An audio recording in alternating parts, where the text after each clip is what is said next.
Good evening, Sword Family. Welcome to the Teahouse once again. Tonight we're going to be talking about one of my favorite battles from the Three Kingdoms period in Chinese history.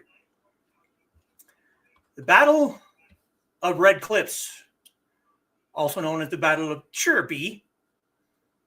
Chirpi was the city in Hubei province where the battle supposedly took place. Took place between 208, the end of 208 and the beginning of 209 AD. So it was a little bit of a little while ago, we'll say. But before we get started, let's go through the comments.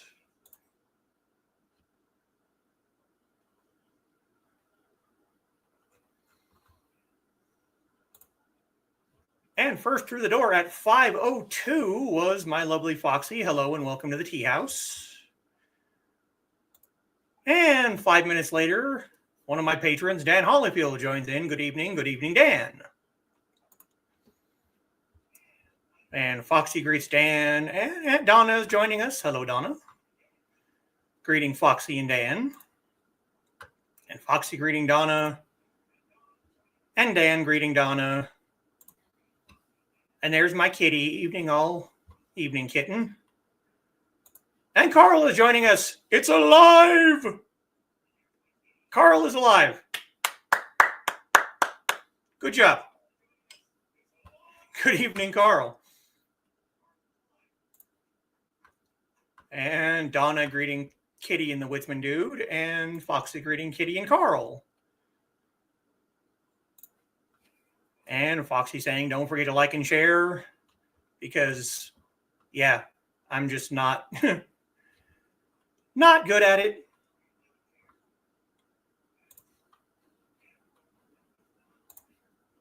And a hello from Carl. And Dan says, Violet, my little ninja kitty just snuck on me again, wanting to be fed. Well, go feed the kitty then. Yeah, no, I'm not going to. Carl says, aw, and Ruby is joining us. Hello there. Hi, Ruby. Glad to see you. And Donna greeting Ruby, and Foxy greeting Violet Kitty. And Carl greeting Ruby. Foxy greeting Ruby. Dan says she just walked up beside the chair until I feel her gaze. Yeah, the burning a hole right into the side of your face. Yeah. And Trey is joining us. Hello, Trey. Hey, all. Glad to see you here. Cats are kind of creepy like that sometimes. Yeah, you're not kidding. And greetings. And there's my other patron, Joe Bachman of the IndieCD Independent Creator Directory, which you can find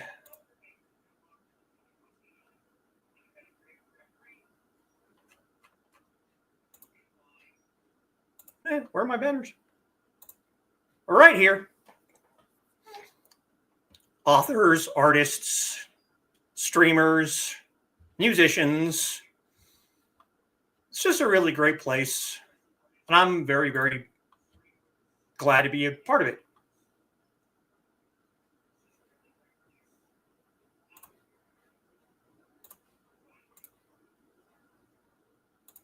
And greetings. And greetings. And greetings. And greetings for me. Carl lived. That's good. We're glad that you lived, because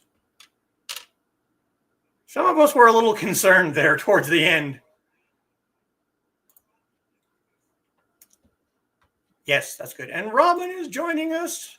Hi, bunnies. Hello, Robin. Glad to see you. Okay, all caught up on comments. Good to know. All right. Still haven't gotten rid of this crap. So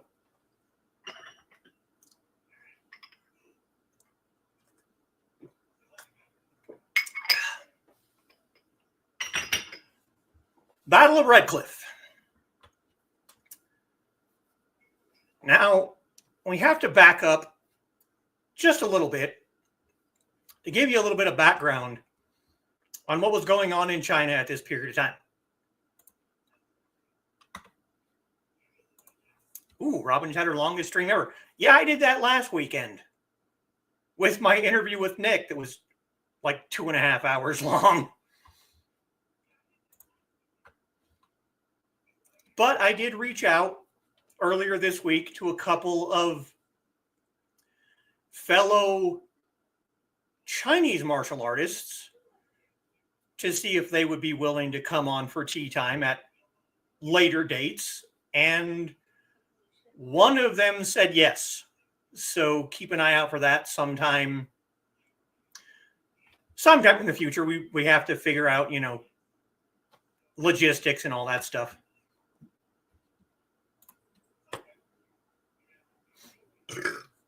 Excuse me. So the Battle of Red Cliff takes place during the Three Kingdoms period of Chinese history, which began with the end of my favorite dynasty, the Han Dynasty. The Han Dynasty is, of course, where we get the Hanjian from. This comes from the Han Dynasty, which ended at 220 AD with the fall of the last Han emperor, Emperor Xian,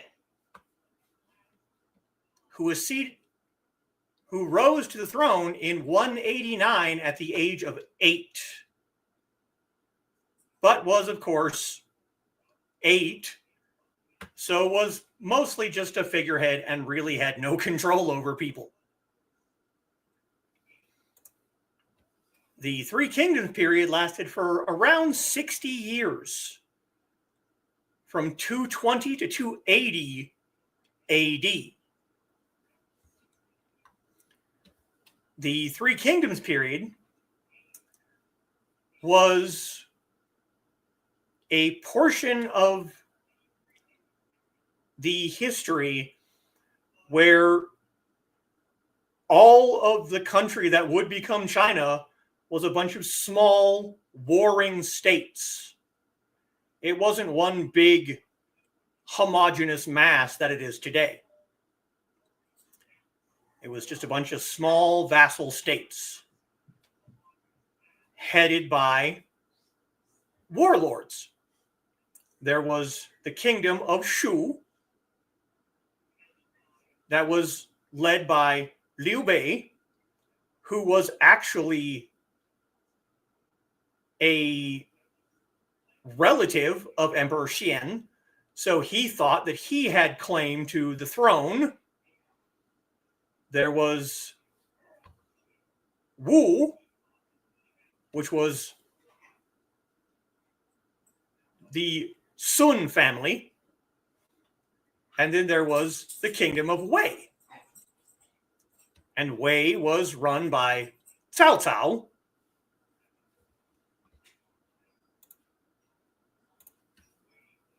So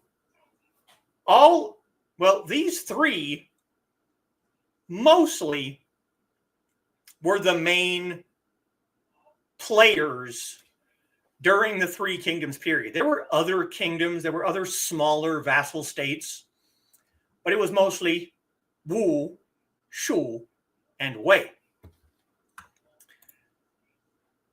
Now, previous to this battle, Cao Cao, Liu Bei, and Sun Quan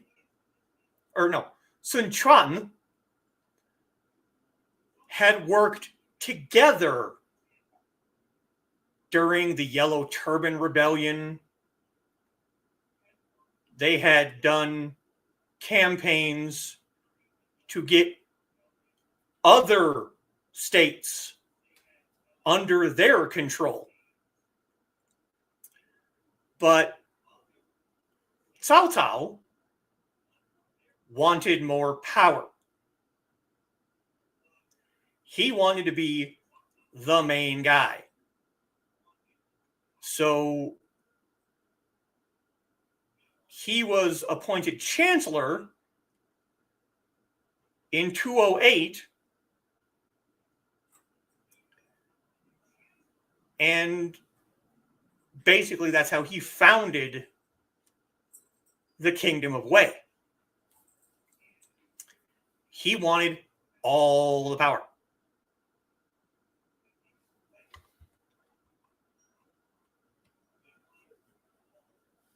So he ended up wanting land that belonged to Liu Bei and Sun Quan.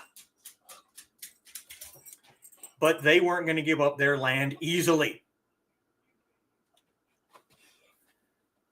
So that's your background. There's my co-host with his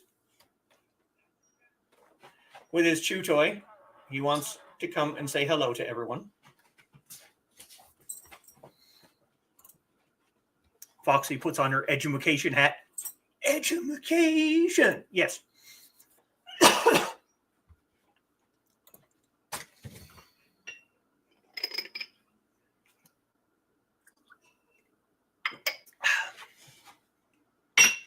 So, the battle opened up with an attempt by Cao Cao's forces to establish a bridgehead along the Yangtze River. Don't push my chair.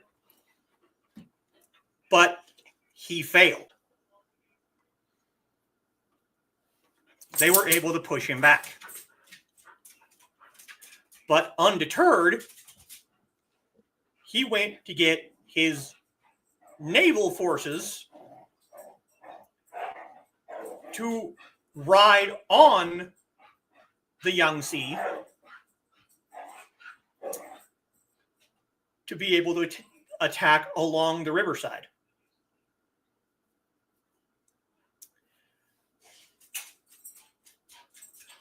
While at the same time had a land offensive following alongside the river.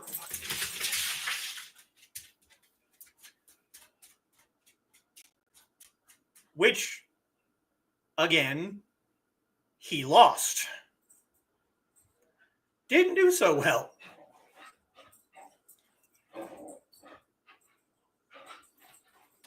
So he had to go head back towards his own land with his tail between his legs.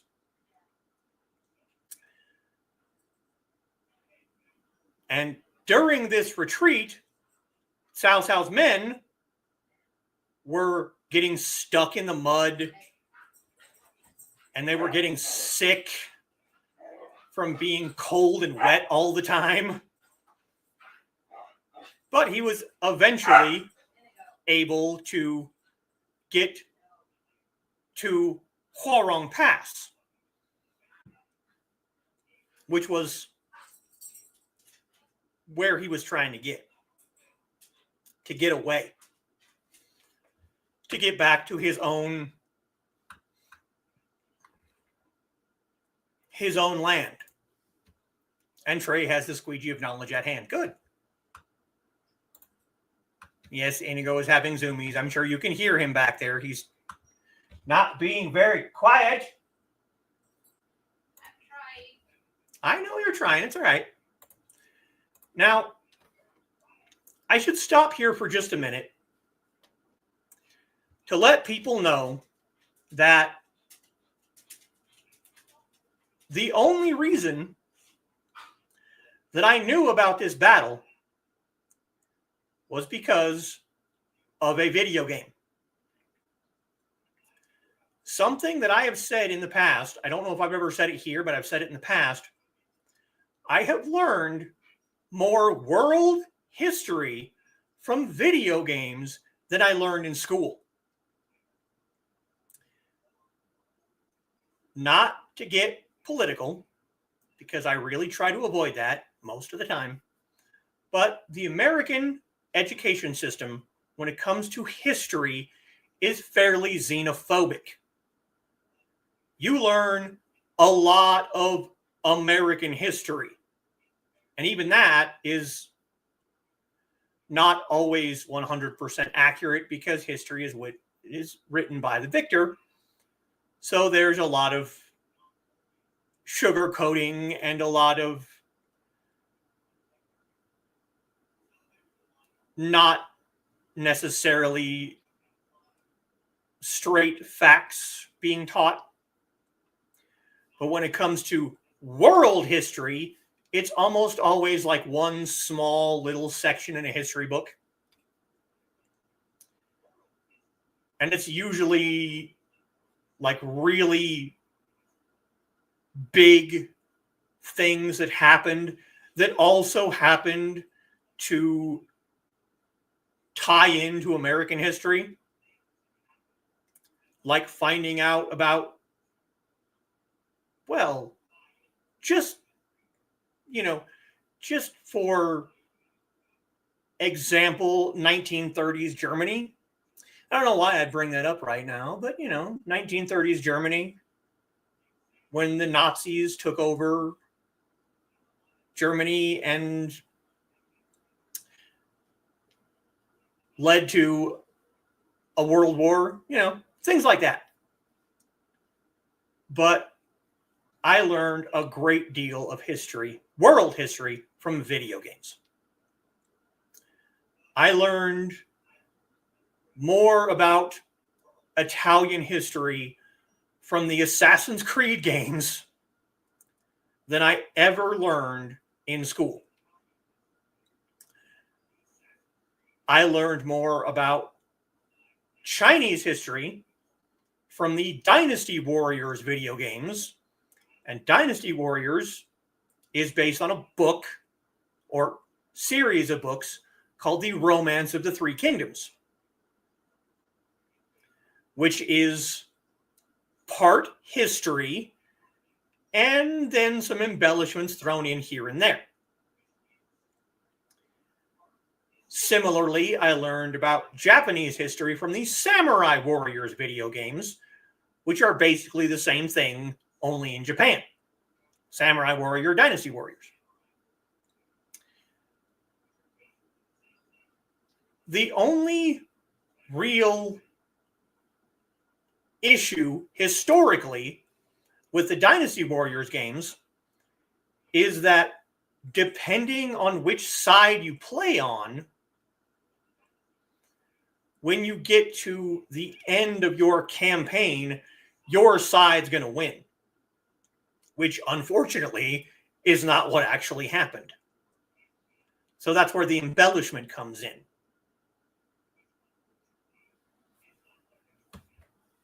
And this is unfortunately true as well. Carl says, I think that many students don't even learn the American history, judging by what he's seen and what most of us have seen today. Yeah. Those who, don't learn from history are forced to repeat it, and those who do learn history are forced to sit by and watch as the ones who didn't learn repeat it. But if you've ever played any of the Dynasty Warriors games, and there have been many,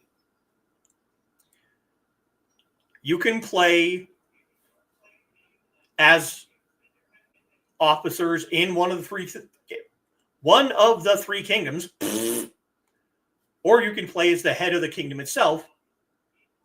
And when you get to the end of your campaign, you're going to win, and your guy is going to become the leader of the country, which is not how it happened. It's just not. It's unfortunate, but that's not how it happened. But the battles that took place in that game are actual historical battles. And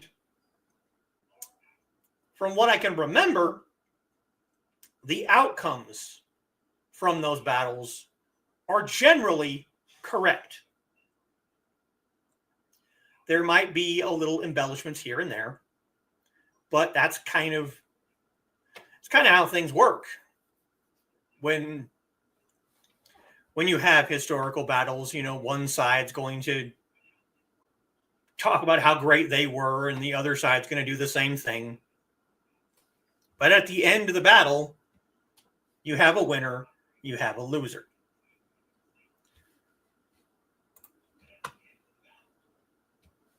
But I really enjoyed playing the Red Cliff battle, if for no other reason, and this is just my personal opinion, I have one kingdom that I almost always play as. And that's because I feel that they were the most legitimate people to run the country. And that is the Kingdom of Shu. Liu Bei had a legitimate claim to the throne. The rest of them didn't. And then, of course, you have to throw in there that Liu Bei was sworn brothers with Zhang Fei and one of the greatest warriors of all time, Guan Yu. Guan Yu, he's prayed to as a deity, as the god of war. This man had a giant polearm called a Guandao, named after him, obviously. And I'm sure the legends about him are, again, embellished, but he was supposedly 7 feet tall and had a beard from his chin to his belly button, which is why, if you go back in my channel several years, you'll see a video of me performing a Guandao form. And if you watch a lot of Guandao forms, you'll see a lot of this move right here. That's him moving his giant beard out of the way. I find it really entertaining. But I always play as the Kingdom of Shu. But as I've discussed in past streams, I have a completionist streak where when I'm playing a game, I have to play through every single possibility. But Cao Cao is kind of a dick. He fought alongside Liu Bei and Sun Quan, but he just couldn't get over wanting more power. He couldn't be content with what he had with his vassal state. So he had to just keep getting more. So he's kind of a dick. And so one of the reasons why this particular battle is one of my favorites is because he gets taken down a peg. He gets shown that, hey, wait a minute, maybe I'm not that great at this. Maybe I need to actually think before I act instead of just being spontaneous and just taking things that don't belong to him. So, feel for the guy with the long beard. Yeah, you're not kidding. Here, just for fun, because he was part of this battle. I'm going to show you something.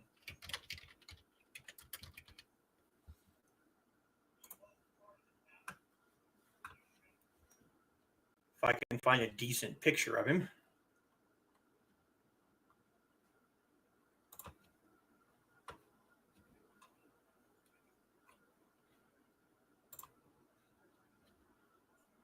Nah, this one's not terrible. And Dawn is joining us. Good evening. Hello, Dawn. And greetings, and greetings, and greetings.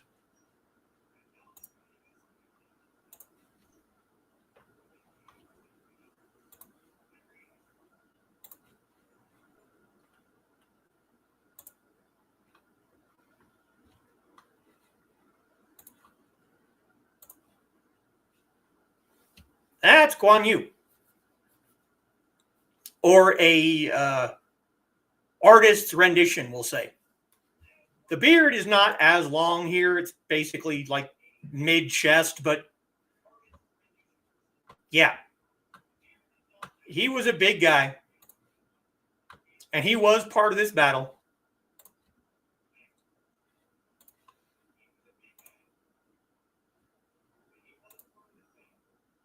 He was one of Liu Bei's generals along with Zhang Fei.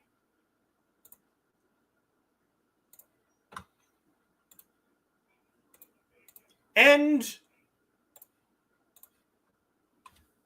at one point,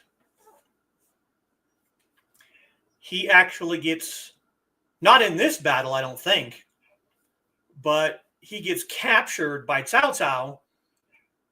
But because of his prowess in battle and basically his reputation, instead of being like a prisoner of war or something, he's treated as a guest. And when Liu Bei gets in trouble, Cao Cao lets him go. Like, go help. So that was one time that Cao Cao wasn't a complete piece of crap. But for the most part, I don't like the guy. So I enjoy this battle because he gets routed several times, and it's just a massive failure.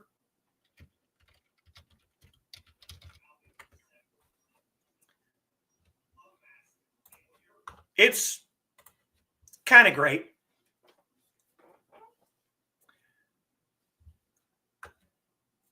So back to the battle itself. You basically had Cao Cao's kingdom of Wei against the combined forces of Liu Bei's kingdom of Shu and Sun Quan's kingdom of Wu.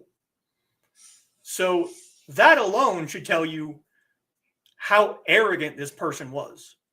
He thought his one kingdom by itself could take on both of the other two. And he failed. Because he was being... Oh. Well, hello there, Midnight Maharaja. New person. Cool.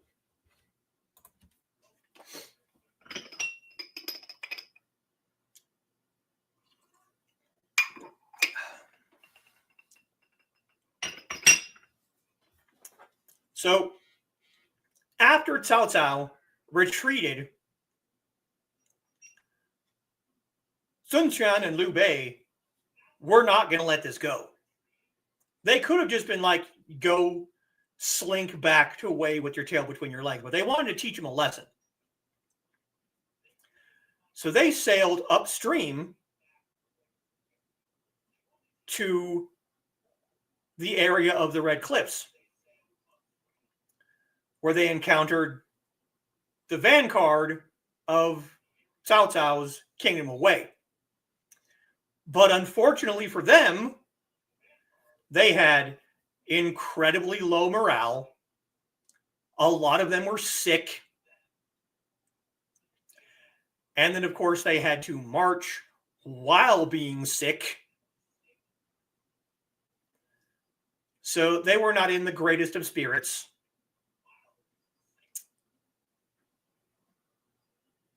So a bunch of small battles happened while Cao Cao continued to retreat, and the Allied forces kept pushing him back. Now, this is the part of the story that I love. This is my favorite part of this story.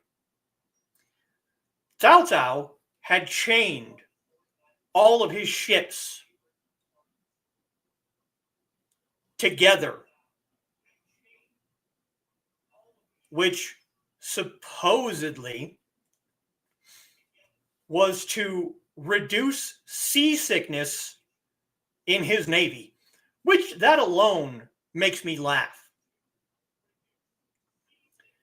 You have a naval force that is prone to seasickness because most of the Kingdom of Wei was from northern China, where there's not a lot of water. So they got seasick a lot. So you have this huge chain of ships sitting in the Yangtze River, stuck together, so that his men, which were already sick and were already disappointed in everything that has happened so far, just sitting there on the water in plain view of anyone who happened to come by.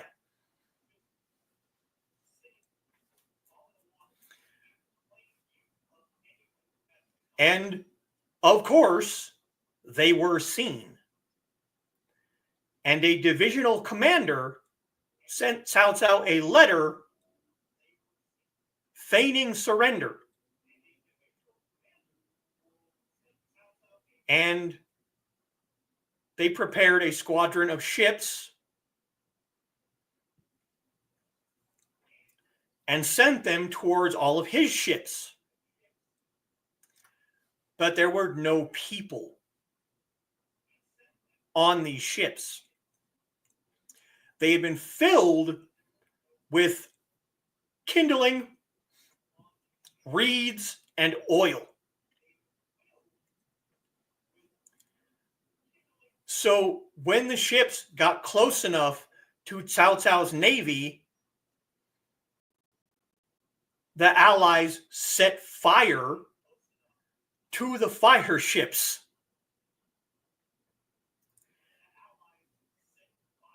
And as soon as those ships came in contact with the beginning of Cao Cao's fleet, the whole fleet just whoosh. Because the fire started on one ship, crawled across, and because they were connected, jumped to the next ship, all the way down the line until his entire navy was ablaze on the banks of the Yangtze River. Which, unfortunately, caused many of Cao Cao's navy and a lot of their supplies, including horses, either burned to death or drowned in the water when the ships capsized.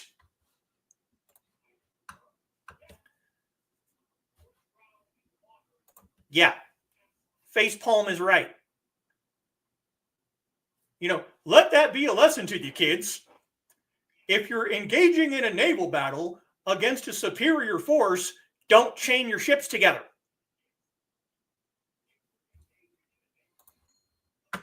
Not a well thought out plan with little training. You're not kidding. And it pretty much was a morale killer to the people that survived, which was most of the people that survived were already the land offensive. The Navy was almost entirely obliterated by this offensive because they were all still on their ships. They were already still out there. And when you have a giant blaze which you also have to keep in mind, his ships were all in a line, you know? So it would have been possible to jump off the sides of the ship, except for the fire ships that the Allies sent, which basically created a blockade on the water side of the river. So the only thing they could do is jump onto shore, which with the mud and everything, they weren't going to get very far anyway. That whole area was doomed almost from the beginning.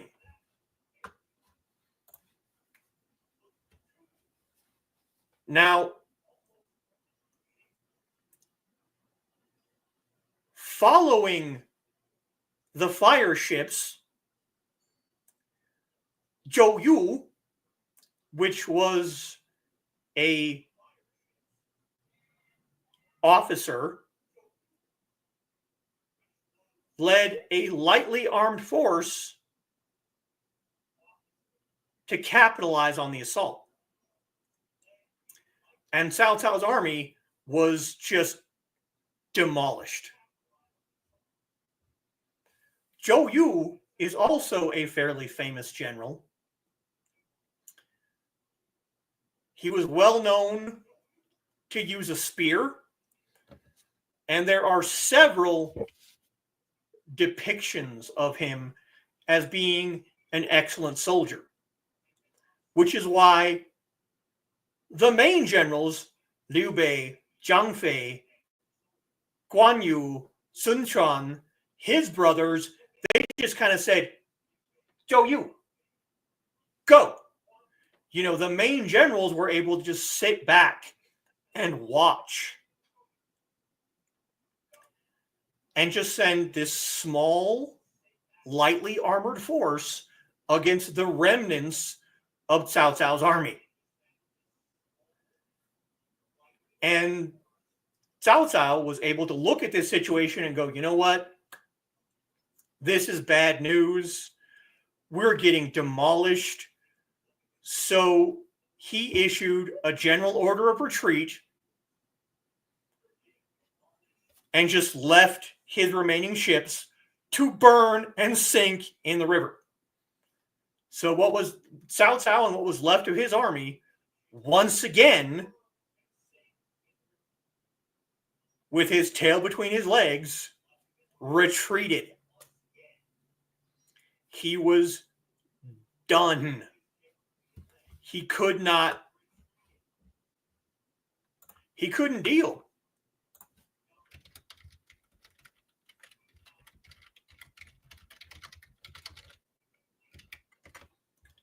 So, once again, Cao Cao's army attempted to retreat along Huarong Road, but they had to pass through marshlands again. And this was in the winter, so there were heavy rains, and the road became so treacherous that many of the soldiers who, remember, were still sick had to carry bundles of grass and use them as basically stepping stones for the remaining horses to cross. You'd have bundles of straw and sick, wet, cold soldiers taking these bundles, setting them on the ground, waiting for the horses to walk past, picking them up, putting them back on their backs, and continuing along the trek.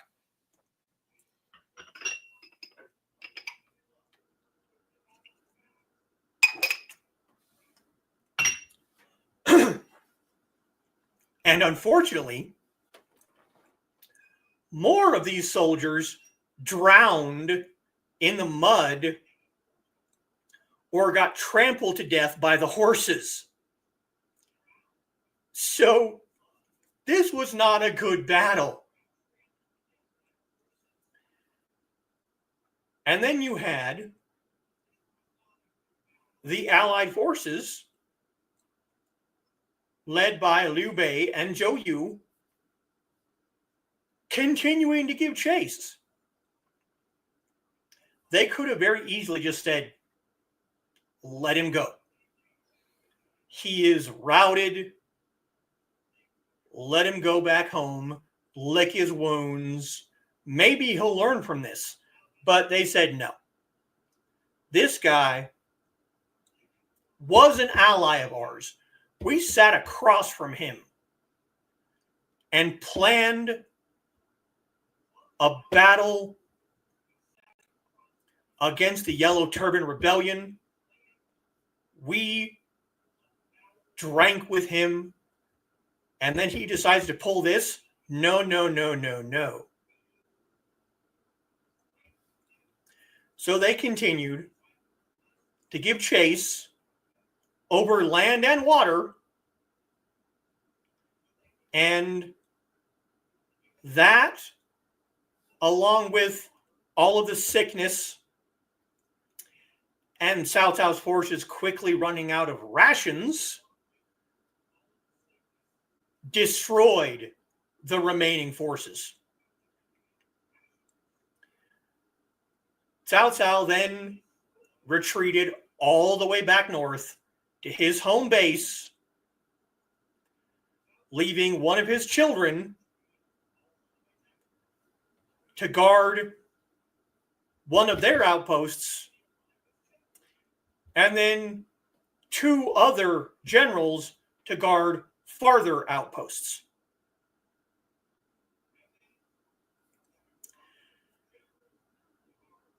The Allies, during this battle, could have completely destroyed Cao Cao's forces entirely.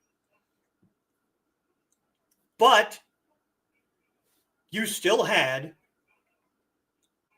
two other warlords who weren't exactly friends, so you had a little bit of ego on both sides, and there was a little bit of chaos also between Sun Quan and Liu Bei. They all converged on the riverbank, but there was only a limited number of ferries to send downriver.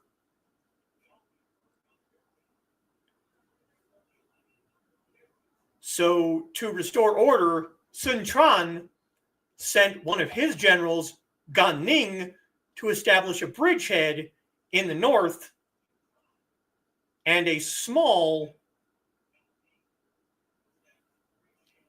action from Cao Cao's son, Cao Ren, kept that from demolishing the entire Wei army.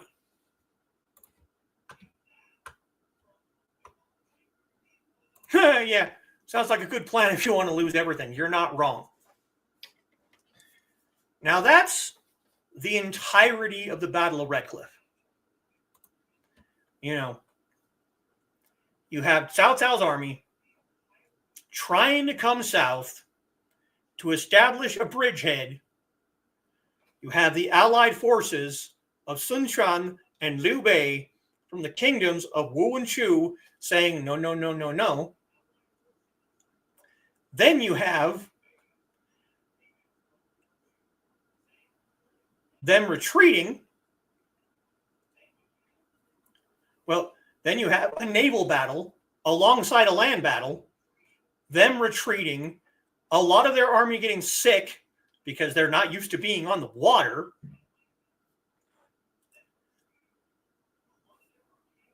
All of their ships being tied together.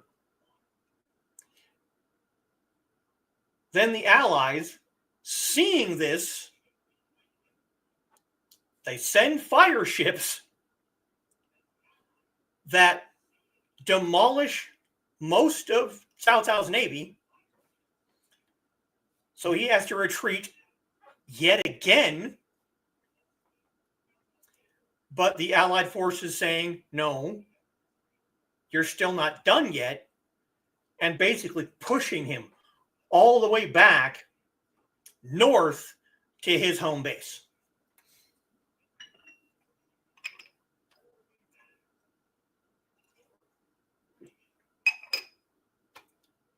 Wait a minute. Hold on a second.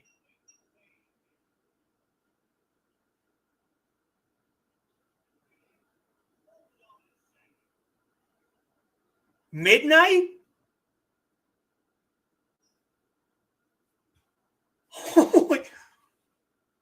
Come on now, you got it. Is this midnight? Because if this is, wow, dude.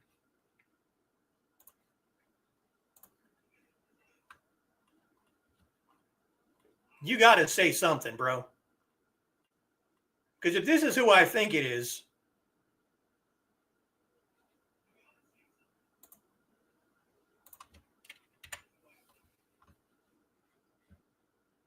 wow.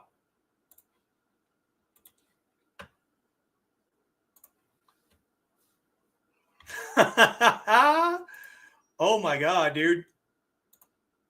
Yeah, blast from the past. You're not kidding. So, since we've essentially described the entire battle, I'm going to spend the next 12 minutes talking about this guy right here.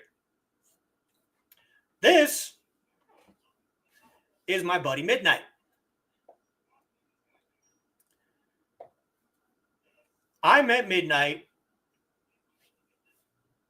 at our local community college back in 2001, I think. Maybe. It's been a long time ago.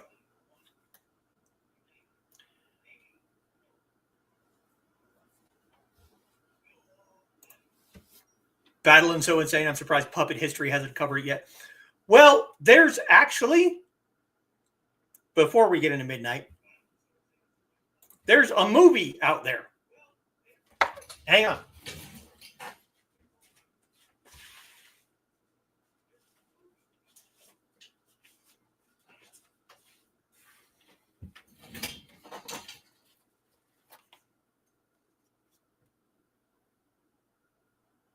Battle of Red Cliff, Battle of Red Cliff Part 2. If you buy this, I think in Asian countries, it's one movie, but it's like 4 hours long. You can go and watch this. But there are videos on YouTube about it. It's kind of cool. It's a really intense battle, and it's kind of fun to watch. But back to Midnight.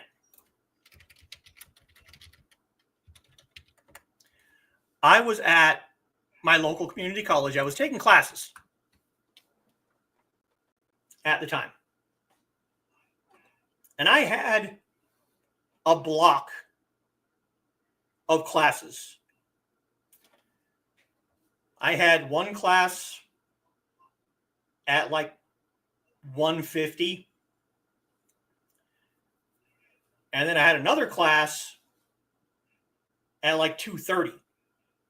So I had a block of time, about 40 minutes, between the end of one class and the beginning of the next class.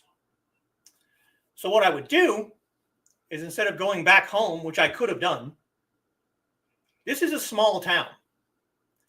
And a few times I did go home.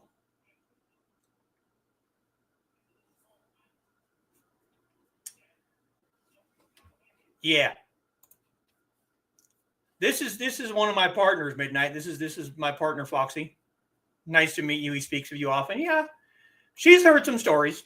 I don't know if she's heard this specific one, though. So I would park my car in front of the building of my first class. Then when that class ended, I'd wander around the campus, and my other class was at the other end of the campus. Now, this isn't a big campus. It's not like, a big university. But one day, I'm walking from my first class, walking across the quad. And I see this guy. He's sitting outside a building. It's a beautiful day. There's it's warm because this was at the spring semester. And it was towards the end of, actually, no, it was closer towards the middle of the spring semester. But it was nice and warm outside. And there's this guy sitting outside. He's got headphones on. He's reading a book,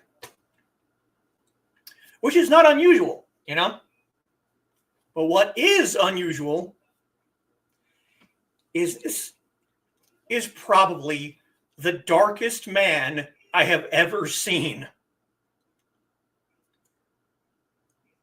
I mean, he's dark. There's a reason that we call him Midnight. That's because this man could stand in the dark on a moonless night, and as long as his eyes and his mouth were closed, he would blend into the darkness. So I kind of had to do a double take to see someone that dark in lily white Utah. And he's reading a book on Buddhism, which really caught my eye.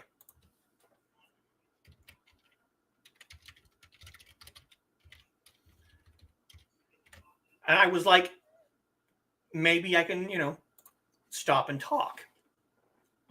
But he had headphones on. It was pretty obvious that he just wanted to read his book. So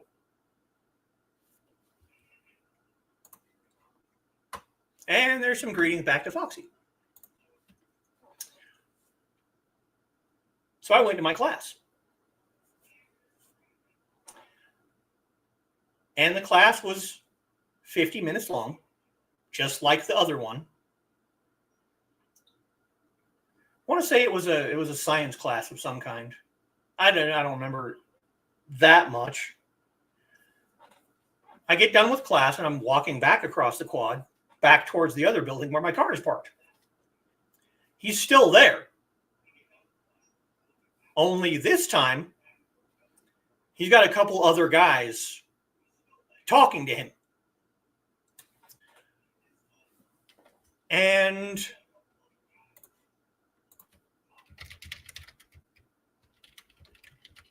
it's pretty obvious from body language that he doesn't really want to talk to these people. Sometimes you can just tell just from body language that someone does not want to be in a situation. And you could kind of tell that he was in that situation. Yeah.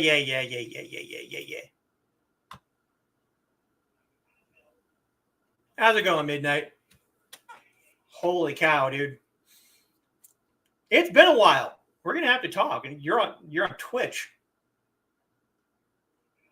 Okay.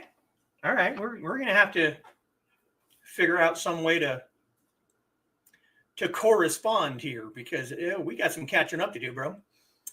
But I start walking closer and I get within earshot. and I can hear these guys. Now, this is going to sound racist, okay? It's not. This is the conversation that was happening. Come on, come play basketball with us. You're an N-word. I'm not going to say the word. Sorry. I'm not going to say it. You must like shooting hoops. And he's just like, you know what? Just want to read my book. I don't want to play basketball with you.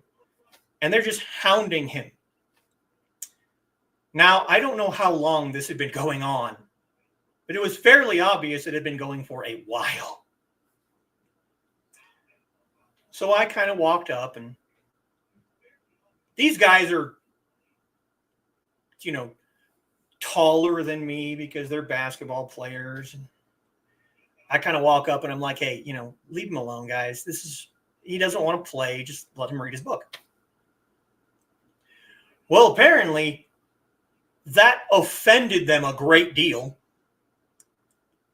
And so they decided to start in on me. And who the fuck are you? Just being very, very, very rude. And I'm just like, just go, He's not going to go just take your ball and go home. There's basketball courts right over there. You can go play basketball, leave the man alone. And then they started throwing out the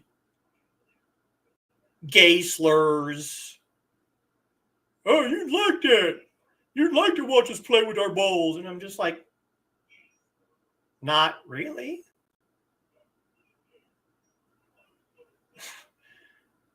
And they wouldn't stop with the gay and the F slur. And this man takes this big book on Buddhism and slams it on the table. Enough! And these two guys whip their heads back at him. And he's like, leave. Just with like authority. Like speaking from the chest, leave.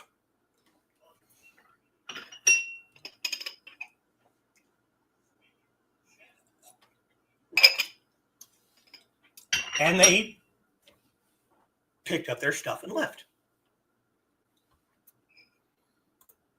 Yeah, I know. Some people just show they're idiots the moment they open their mouths. And yeah.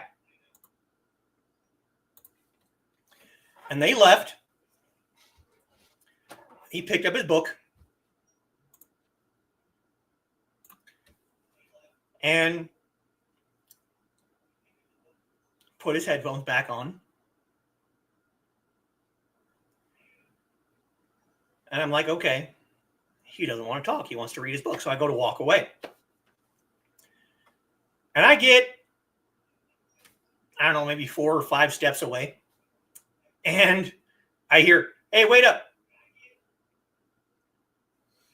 I turn around and he's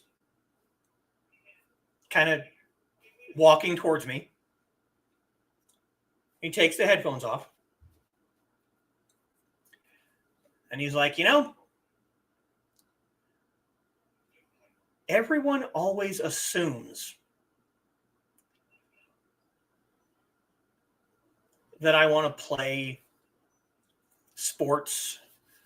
I want to play basketball. I want to play football just because of the color of my skin.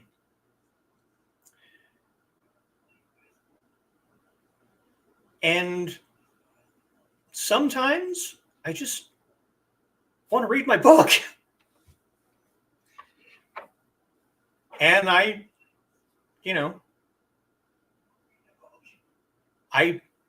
held my hand out and I introduced myself and he shook my hand and that was pretty much it, And I was supposed to be heading home because it was, almost 3:30. I was supposed to be heading home for dinner. And, after he shook my hand, he sat back down and he picked up his Buddhism book. And I just kind of went, I'm Buddhist. If you want to talk to someone about the things you're reading, I'm, you can talk to me. And so he kind of pointed to the seat across from him at the table. And I sat down and we ended up discussing mostly Buddhism, but several other topics for almost 2 hours until it got to the point where I looked at, he had a phone. I didn't have a cell phone at the time. He had a phone with him. I looked and realized that it was after 5 o'clock. I'm like, oh shit, I got to go home. I got to go eat dinner. And, he's like, well, give me your number. I'll text you and we can continue this conversation. I'm like, dude, I don't have a cell phone. I'm sorry. I don't know. He's like, everyone's got cell phones. I'm like, dude, I don't have a cell phone. I'm sorry, man. What do you want me to do? But,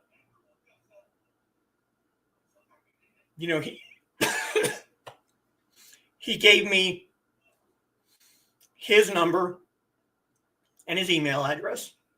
And every once in a while, between those two classes, he'd be sitting outside and we'd sit and talk. And I'd go to class. And then I'd come back from class and we'd sit and talk some more. That is how I met Midnight. Now, we are over the hour, but there's one more little story that I have to tell. And I think I've told this story before, but I'm not 100% sure that I have on stream. But she's heard this. So, one night,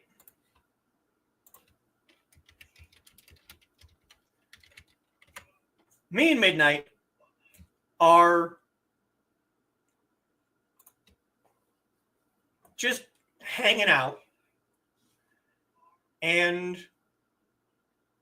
there is a park nearby the college. It's within walking distance. It's not a short walk, but it's within walking distance. And there you go, Midnight. This is my other partner, Kitty. She's Canadian. She's also a dancer. Be jealous.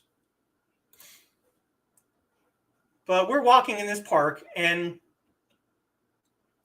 I talked about this park during my interview with Kimberly. It's a little castle area. And when it was first built, it wasn't really very well lit. There's a skate park here. There's a playground here, parking lot here, basketball court here, and the castle is here.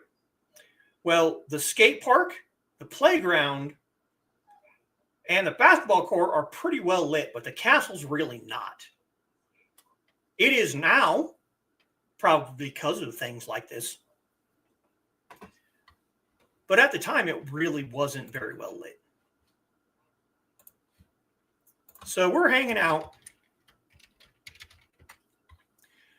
And or greetings. Yeah. We hear some girls walking through the park. You know the kind of girls I'm talking about. The snooty, carrying $2,000 purses, complaining about the cold despite the fact that they're wearing next to nothing. It really wasn't that cold anyway. I think it was like fall, like mid-fall, so it really wasn't that cold. And Midnight looks at me. And as you saw earlier with the what's up, I call him Midnight, he calls me Monk, because I taught him more about Buddhism than the book did. So we're walking, and he's like, yo, Monk. It's like, watch this. I'm like, okay, what are you going to do, dude? The playground is set up where there's, basically a large entrance, kind of like a castle, an arched entrance. But just inside that entrance, you walk in either side, there's kind of a hollow on either side of the entrance. It's really, really, really dark. Okay? So he goes in around that corner, just stands there. And like I said, this is a dark man. With his eyes open, there's just these bright white orbs floating in the darkness. So he closes his eyes and disappears. Like if I didn't know he was there would have been not a person standing there. And here come the girls up the hill. There's a little incline.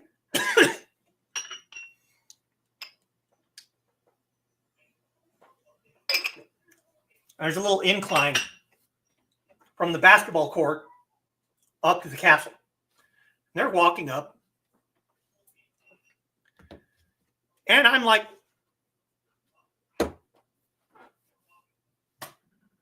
hello there. Nice night. And of course they turn their noses up at me. And I'm just like, okay. And they're walking through the castle. And they get maybe 2 or 3 steps past him. And he pops his eyes open and goes, hi there. Oh my God. I have never seen 2 people jump so high in my life. They jumped up in the air while simultaneously spinning around to see what made that noise. And they just see these 2 white orbs floating in the darkness. And then he smiles. So there are these bright white teeth too. And they booked it out of there so fast. And of course they were wearing heels. And the floor is like wood chips. So both of them lost shoes in the retreat. Yes, absolutely. They did the cartoon turnaround in real life. Oh. And he's just laughing. And he had a deep laugh. So he's just laughing. I'm literally rolling on the floor, laughing at these girls. I go over and pick up, like I said, each of them lost a shoe. And it just so happened that one was a right shoe and one was a left shoe. So I went and picked up their shoes. You dropped these. But by the time I said it, they were gone.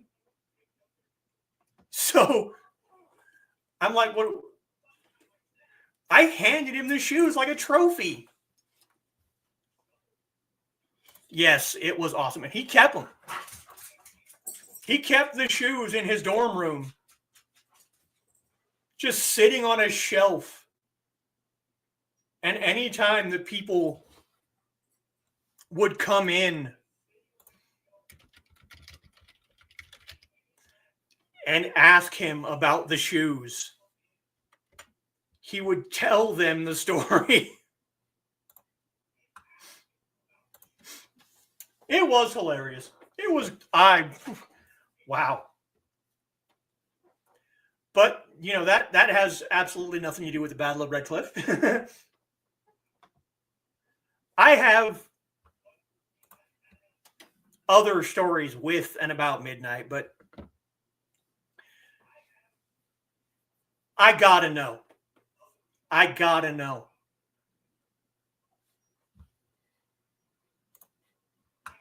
I'll have to DM your Discord. I might do that. That'd be a good way to keep in touch.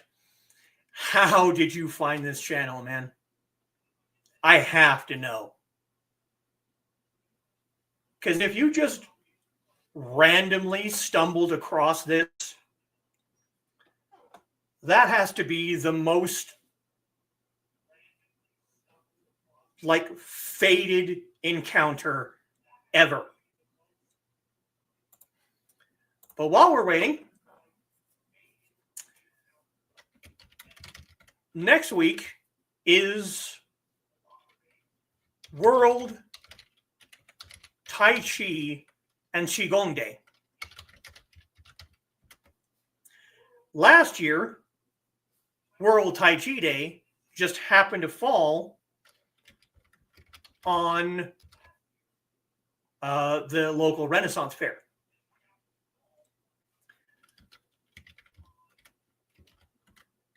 So I did a video last year about Tai Chi.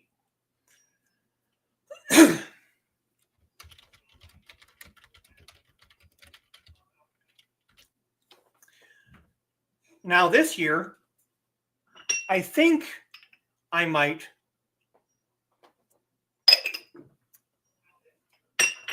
do a video on Qigong.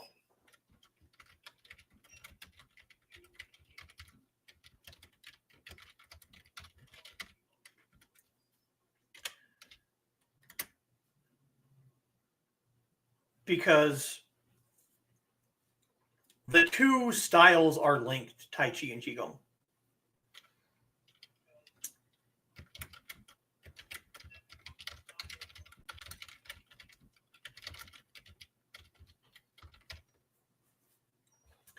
And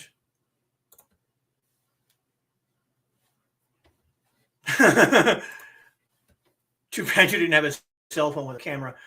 America's Funniest Home Videos, we go. Yeah. He'd have started a YouTube long before now. No.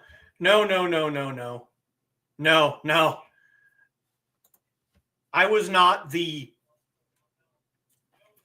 too shy in 2001 to be doing YouTube. There was no, that would not have happened at all.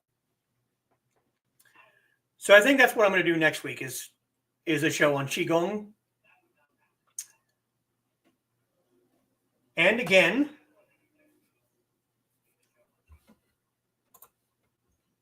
well, it's partially your fault. It's partially Nick's fault. It's partially most of the people in chat's fault. That could be called evidence. Yeah, you're not wrong. You're not wrong.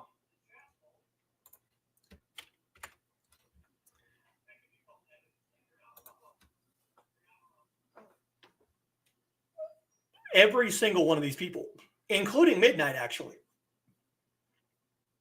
helped me to develop the confidence to do this. If it wasn't for these people and Nick, who's not here, I probably wouldn't have this channel. I definitely wouldn't still be doing this channel because as I've said several times, my first couple of shows were just dead air in the chat for the most part.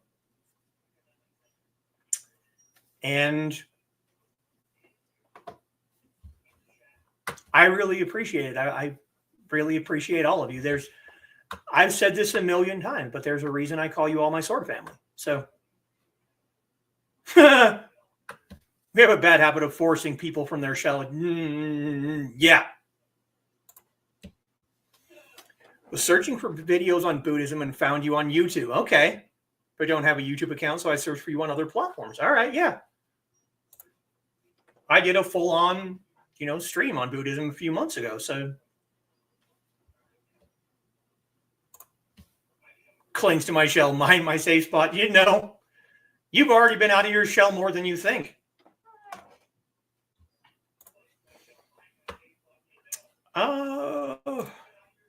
Can I get...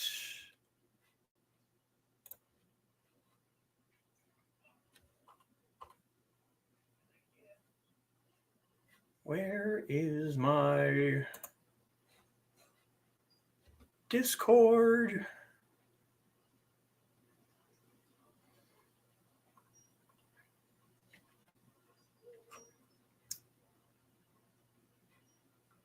I'll have to find it later.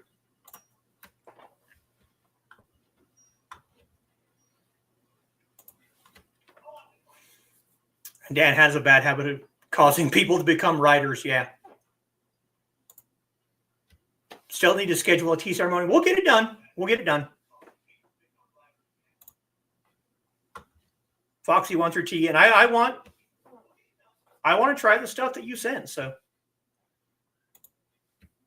Joe blames Joe and a few others for that. Jeff, yes. Midnight. You're never going to believe this, dude, but it's absolutely 100% true. I am now a published author. This guy right here. He runs a webzine and has for 28 years now, something like that. And I now have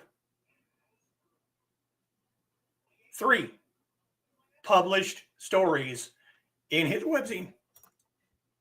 I am a published author.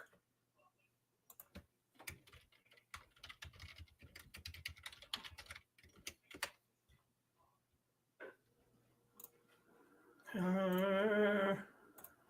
I have it in here? I have one. There's the first one, which is now on its way to becoming a full-length book, or possibly novella, maybe. And there's the second one. And I don't have the third one up here. But, yeah.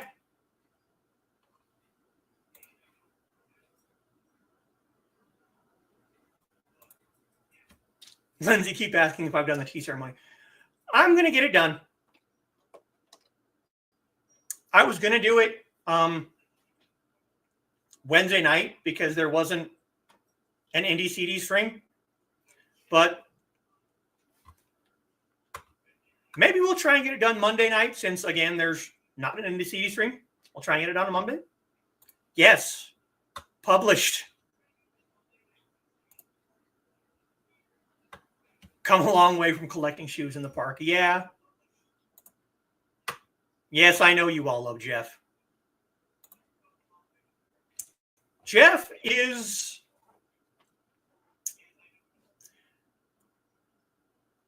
Darker Angels was my first story. And I put a lot of work into that one. And Jeff was my second story. And that was just a really quick, dirty kind of sit down and knock this out. And people love Jeff more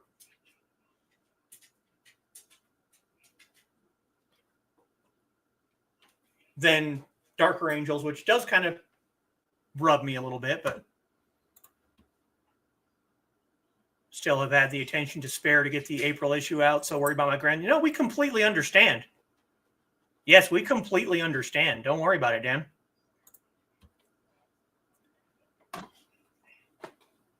But yeah, we're going to have to catch up. I will. And this is my pupper. His name is Inigo. Named after Inigo Montoya. Is my buddy. Yeah. But we are almost a half hour over. So I will see you next week. Midnight, come back. Come back next week. I will see if I can get you my Discord link so that we can talk and catch up some more. All right?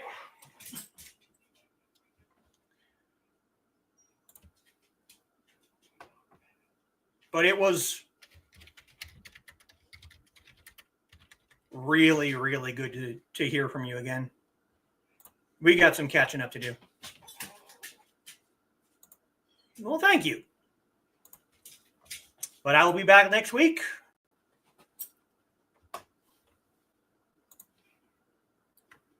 Nice to meet you, Midnight. Later is all. Have a nice rest of your weekend.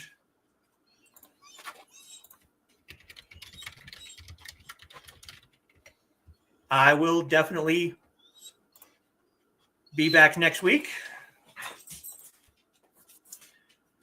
And 再见. Stick around, though, because I have a little surprise at the end of the stream.